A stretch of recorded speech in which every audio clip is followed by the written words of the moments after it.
Mike Hanna, Al Jazeera. Amro Ali is a Middle East analyst and scholar at the University of Sydney. He joins us live now via Skype. Thank you for being with us. As we heard there from Mike's report, it's certainly been a turbulent 3 years in Egypt's history. And in that time, we've seen 2 presidents removed from power. How do you assess the current state of affairs right now in the country? Well, it's as it has always been for the past 3 years, it's extremely polarized, but now it's just been notched up to a hyper level of being polarized.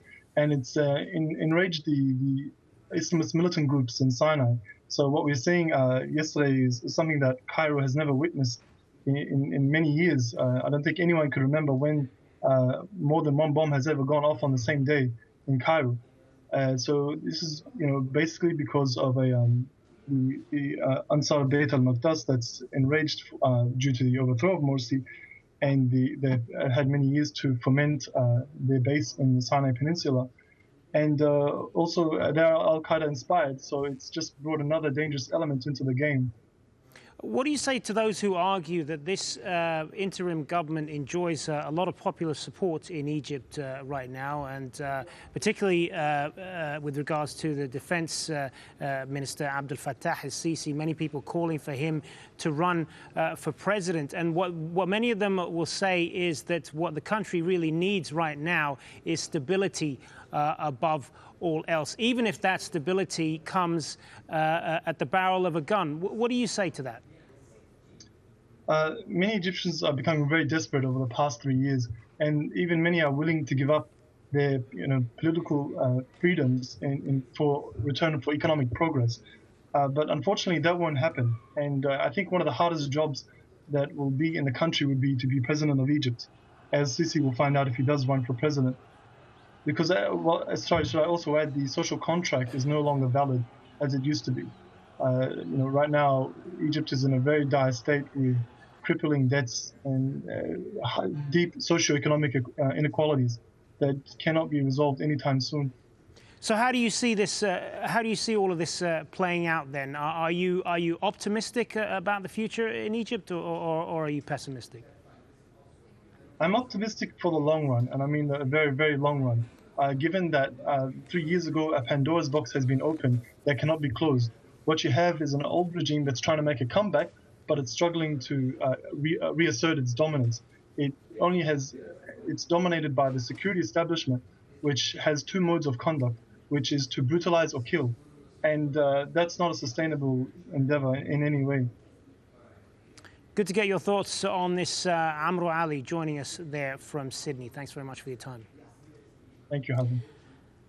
Our former government minister. Well, Amro Ali is a Middle East analyst and scholar at the University of Sydney, and he's joining us live via Skype from there. Now, very good to have you with us on Al Jazeera. If I can firstly start by asking you just how worrying are today's and yesterday's attacks, and given their nature, how the targeting of Cairo's police headquarters, just how unprecedented are these attacks that we're seeing now? They're very unprecedented because most attacks have generally been limited to the Sinai Peninsula. And what we're seeing now is the growth of a low-level insurgency, which is not being helped by many factors, such as the crackdown on different sectors of societies, not just Islamists, but also liberals and secular revolutionaries, as well as we're talking also about the militants who are carrying this out. There are also a generation who have been radicalized in prison, so they're from the bygone era of Mubarak, even maybe Sadat, who've seen torture in prison, and this is their way of attacking and justifying their attacks.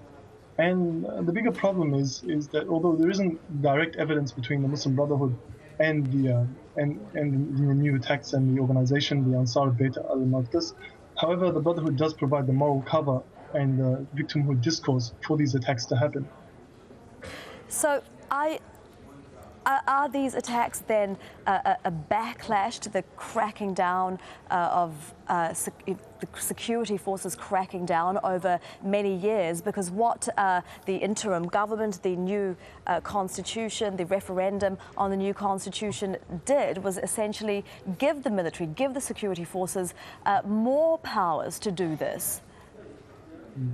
overall, the clashes, the war between the security establishment and the Islamists is a war of legitimacy, and this group also has an ideological agenda which is heavily Al Qaeda inspired, and so now they've even released a declaration for Egyptian soldiers to defect, to take their weapons and switch so-called sides.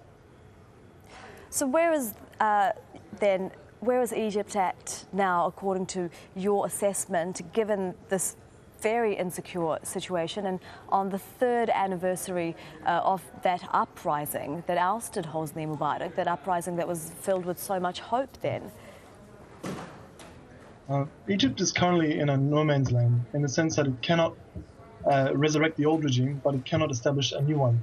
And as you can see, while they are giving sweeping powers to security forces, and a lot of arrests are being undertaken, but it's not stopping the tide of protests. And and not to mention the economic grievances that are fueling the anger and the desperation for stability. Thank you very much. It's not a. Thank you. Thank you very much for that. That's Amro Ali joining us from Sydney. Thank you.